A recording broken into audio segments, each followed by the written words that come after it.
என்னுடை வஞ்சக இயற்கை யாவையும் பொன்னுடை விடையினோய் பொறுத்து கொண்டு நின் தன்னுடை அன்பர்தம் சங்கம் சார்ந்து நான் நின்னுடை புகழ்தனை நிகழ்த்த செய்கவே. வணக்கம். அருட்பெருஞ்சோதி அருட்பெருஞ்சோதி தனிப்பெருங்கருணை அருட்பெருஞ்சோதி. எல்லா உயிர்களும் இன்புற்று வாழ்க, கொல்லா விரதம் குவளையமெல்லாம் ஓங்குக, நல்லோர் நினைத்த நலம் பெறுக, நன்று நினைத்து எல்லோரும் வாழ்க இசைந்து. இந்த கதையை புரிந்து கொண்டால் நமது வாழ்வை புரிந்து கொள்வது எளிது.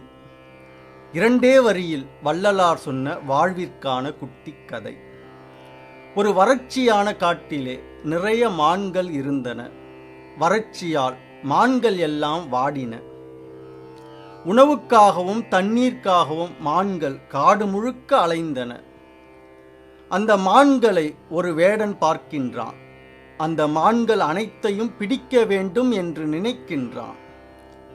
ஒரு பெரிய இடத்தை தேர்ந்தெடுக்கின்றான். அந்த இடத்தில் தொடர்ந்து நிறைய புற்கள் மற்றும் தண்ணீர் கிடைக்கும்படி அமைக்கின்றான். அந்த பெரிய இடத்தை சுற்றி மான்கள் அறியாதவாறு வேலி அமைத்து மான்கள் உள்ளே வர சிறு வழியையும் வைக்கின்றான்.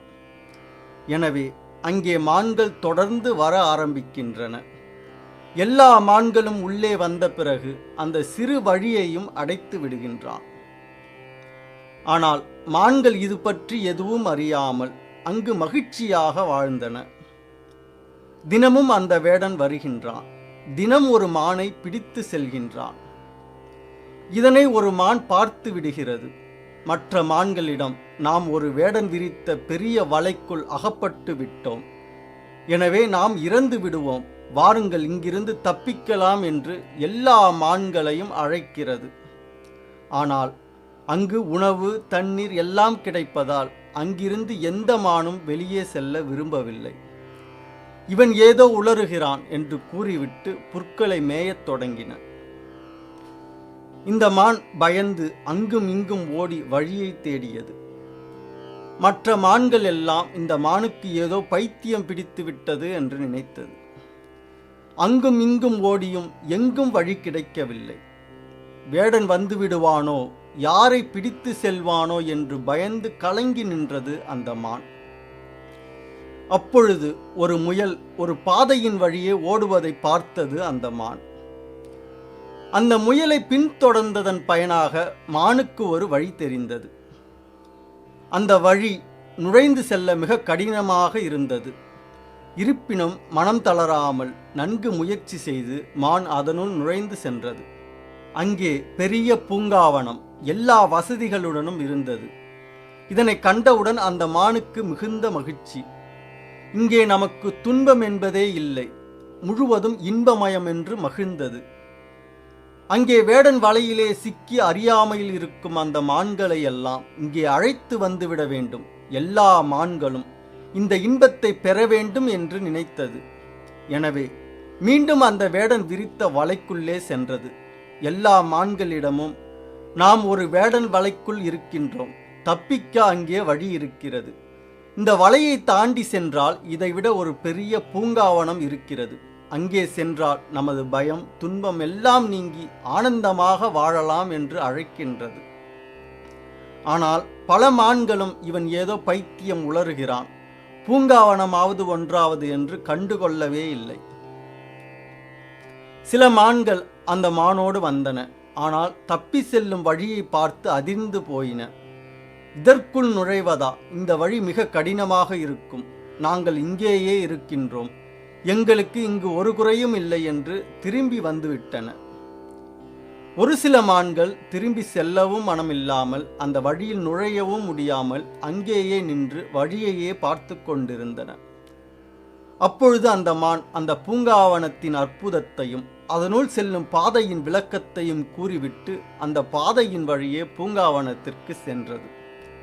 மற்ற மான்கள் அங்கு நின்று கொண்டு அந்த மான் சென்ற வழியையே பார்த்து கொண்டிருந்தன.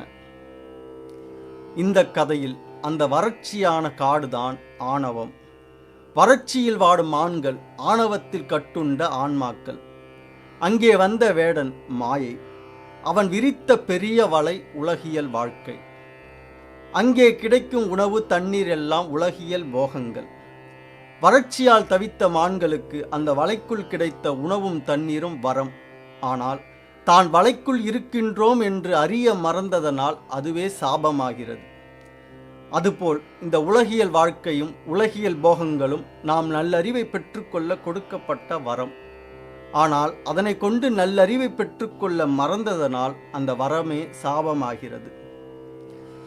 வலைக்குள் அகப்பட்ட மான் வலைக்குள் இருக்கும் புல்லை மேயாது, எப்படியாவது தப்பித்தால் போதும் என்று நினைத்து கலங்கி அங்கும் இங்கும் ஓடும்.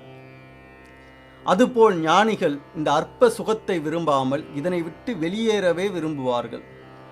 வெளியேற பாதையை காட்டிய முயலே திருவருளின் துணை. வெளியேறுவதற்கான பாதையை கண்டறிந்து பூங்காவை அடைந்த மானே சுத்த ஞானி.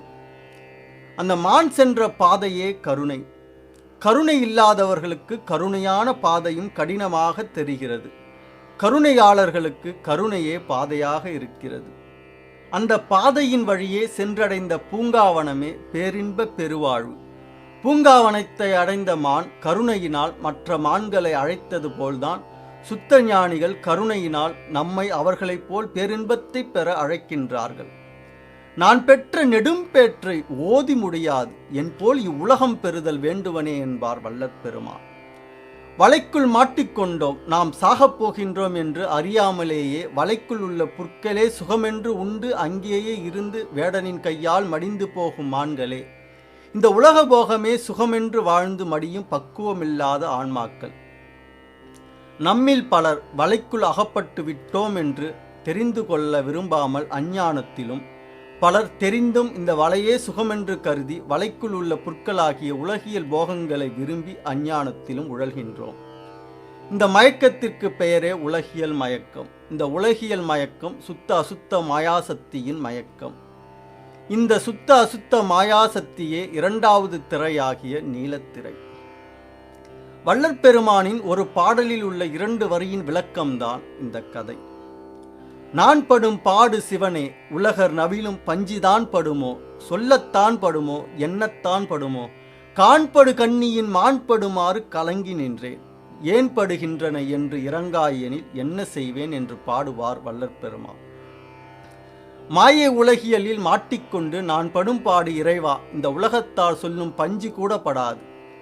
இலவம் பஞ்சியிலிருந்து விதையை நீக்க அதனை என்ன பாடுபடுத்துவார்களோ அதுபோல் என்னிலிருந்து ஆணவத்தை நீக்க இந்த மாயை படாத பாடுபடுத்துகிறது. நான் படும் இந்த பாட்டை இப்படிப்பட்டது என்று சொல்லவும் முடியாது, எண்ணவும் முடியாது. காட்டிலே ஒரு வலையில் மாட்டிக்கொண்ட மான் அங்கும் இங்கும் ஓடி கலங்கி நிற்பது போல் மாயை வாழ்க்கை என்னும் வலையிலே மாட்டிக்கொண்ட நான் தப்பிக்க வழி தெரியாமல் தவித்து கலங்குகின்றேன். ஏன் இவ்வளவு பாடுபடுகிறாய், இங்கே வந்துவிடு என்று நீ இரக்கம் கொண்டு பாதையை காட்டாவிட்டால் நான் என்ன செய்வேன் என்று பாடுவார் வள்ளற்பெருமான். இந்த மாயை வாழ்க்கை என்னும் உலகியல் மயக்கமே நீலத்திரை.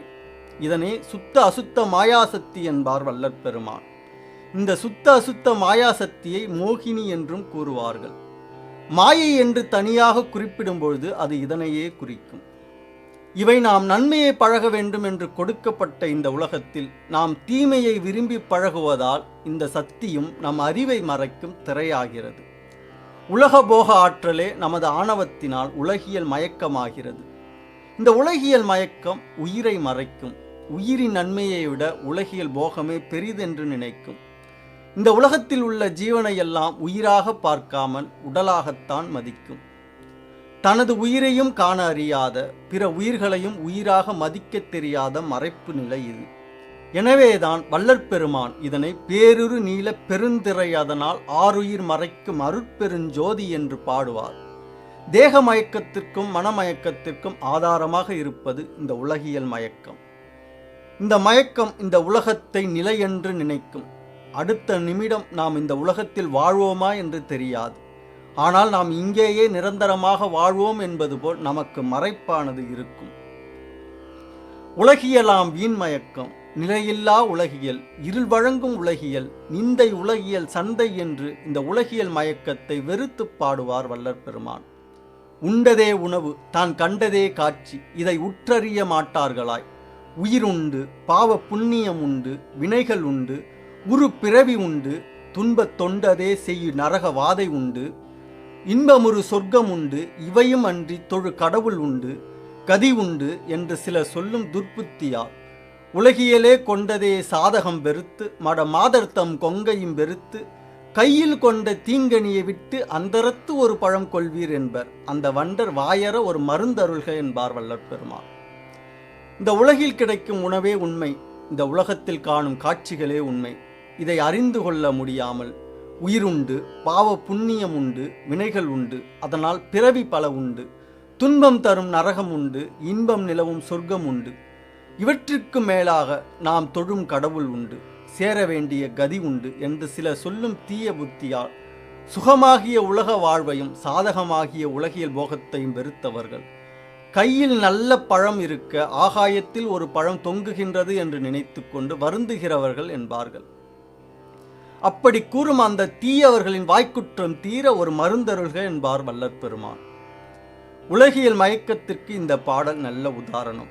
உணவே இன்பம், உலகியல் போகமே சாதகம், பொன் பொருள் பணம் நகைகளே தெய்வங்கள் என்று மயங்கும் அவல நிலையே உலகியல் மயக்கம். உலகியல் மயக்கமாகிய நீலத்திரையின் அழுத்தம் அதிகம் உடையவருக்கு தன்னுடைய விருப்பத்தை விட, தன் தேகத்தினுடைய ஆரோக்கியத்தை விட இந்த உலகம் என்ன நினைக்கும் என்ற மயக்கமே மேலோங்கி நிற்கும். இந்த உலகமே பொய்யானது. ஆனால் இந்த உலகம் புகழ வேண்டும் என்பதற்காக இறைவனை மறந்து, நல் ஒழுக்கத்தை மறந்து, செய்யாத தீமைகள் எல்லாம் செய்து பணத்தையும் புகழையும் அதிகாரத்தையும் சுகத்தையும் சம்பாதிக்க நினைப்பார்கள். இவர்கள் வாழ்வின் கடைசி வரை எதை சம்பாதித்தோம், எதை அனுபவித்தோம், எந்த சுகத்தை பெற்றோம், எதனால் துன்பப்படுகின்றோம், ஏன் இறக்கப் போகின்றோம் என்று தெரியாமலேயே வாழ்ந்து இறந்து போவார்கள்.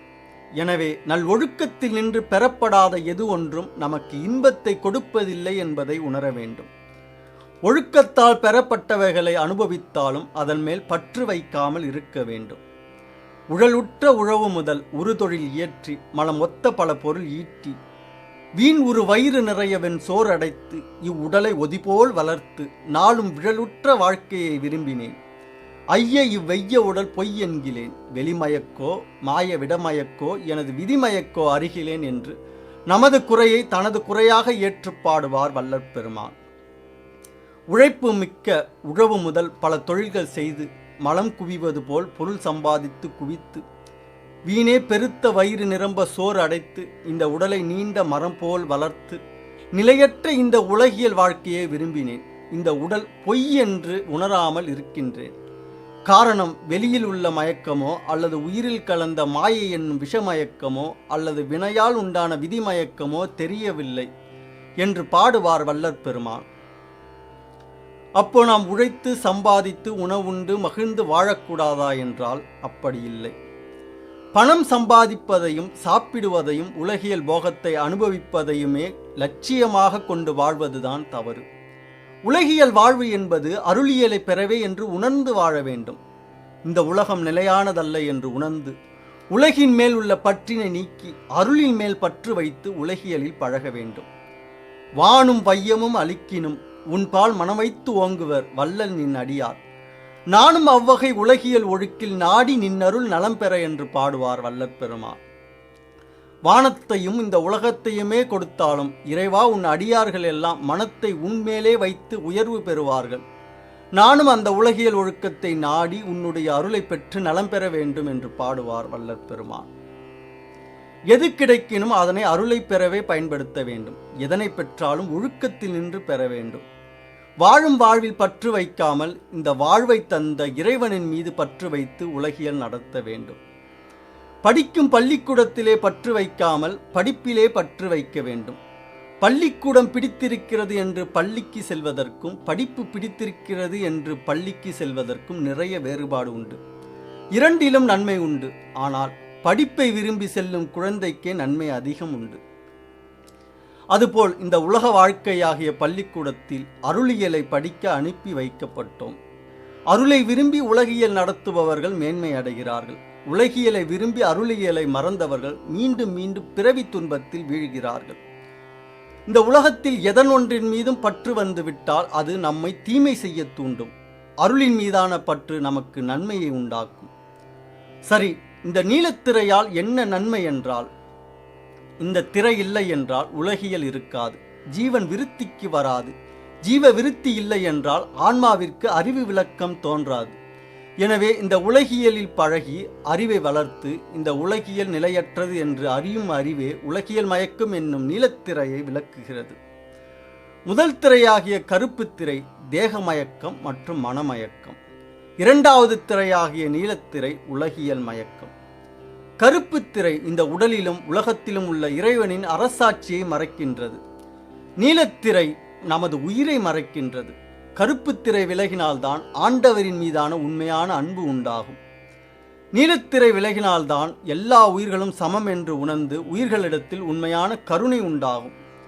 இந்த இரண்டு திரைகளும் அருட்சக்தி ஆன்மாவில் ஊடுருவியதால் ஆன்மாவில் கலந்திருந்த மாயையிலிருந்து தோன்றியது. எனவே கருப்பு திரை நீலத்திரை இரண்டும் 100% மாயையின் திரைகள். அதனால்தான் சத்திய ஞான சபையில் இந்த திரைகளில் மட்டும் கவர்ச்சியான வடிவமைப்பு இருக்கும். மற்ற திரைகள் சாதாரணமாக இருக்கும். மாயை கவர்ச்சியானது, கவர்ந்திழுக்கக்கூடியது. எனவே நல்லறிவு கொண்டு தெளிவு பெற வேண்டும். அதற்கு நல்லொழுக்கத்தில் பழக வேண்டும். கருப்பு திரையாகிய தேக மயக்கமும் மனமயக்கமும் நான் என்னும் மயக்கமுடையது.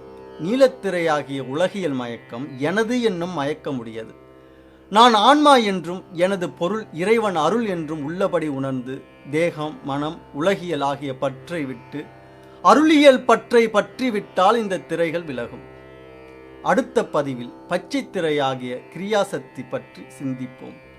நமது சேனலில் ஒவ்வொரு பதிவும் மற்ற பதிவுகளோடு தொடர்புடையவை ஆதலால் நேரம் கிடைக்கும் போதெல்லாம் நமது சேனலில் உள்ள மற்ற பதிவுகளையும் பார்த்து பயன்பெறுங்கள்.